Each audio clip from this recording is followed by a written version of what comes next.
What I have for you today is a set of FlatOut, and this is 4 bottles that I'm going to use, 1 per bottle, into my Kawasaki ATV to seal it up from any punctures or thorns or screws or whatever causes a flat.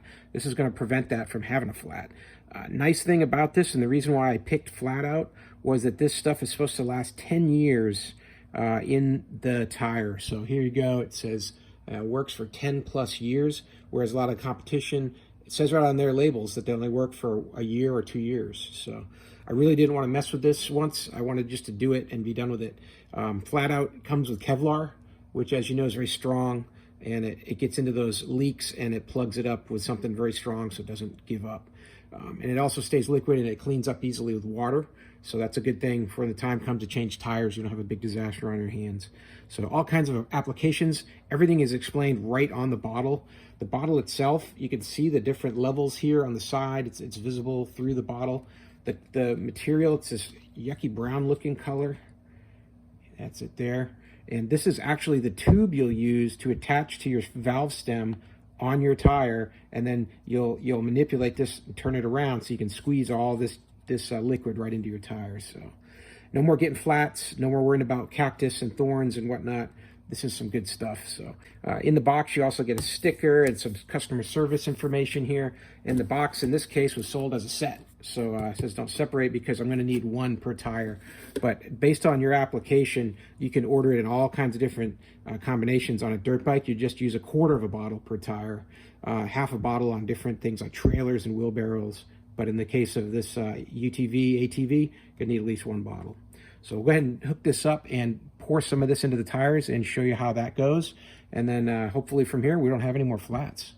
All right, so we're going to head and start putting some of this FlatOut into the back left tire of this Kawasaki Mule. Got the Mule lifted up a little bit so we could rotate the valve stem to the top edge of the rim there. And then also so that when we deflate the tire, the whole unit doesn't sink down in. So just got the jack just popped up 4 or 5 inches. Let's go ahead and see how easy this stuff goes into the tire. Right off the top of this cap here, you just draw this out. And there you've got your tube with some of the FlatOut liquid there. And then off the top here, take off the plastic cover. And now this is going to go on my valve stem. That cover doubles as a little tool here to let the air out of your tire. Going to unscrew that valve stem all the way, don't lose it. And then when you got all your tire pressure out, snug this up and just hook it on. Goes straight onto your valve. Fits just right onto the threads there.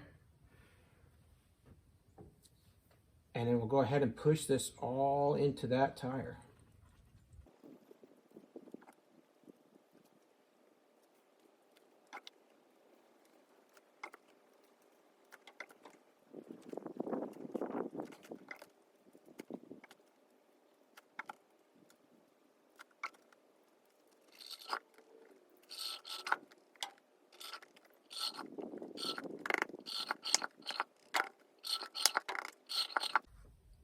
There you go. That was about as easy as could be. I really didn't get any leakage from the bottle. You know, it just came out just perfect. Nothing even around the valve stem here. And boy, that worked great. So that went a lot easier than I expected. I didn't make a mess or anything. So let's go ahead and put my valve stem back in and thread that back in. Get that nice and tight. And now we'll go ahead and put some air back in this tire and we're done. So yeah, I hope this video was helpful. I hope the information was useful to you. And as always, hope you have a great day.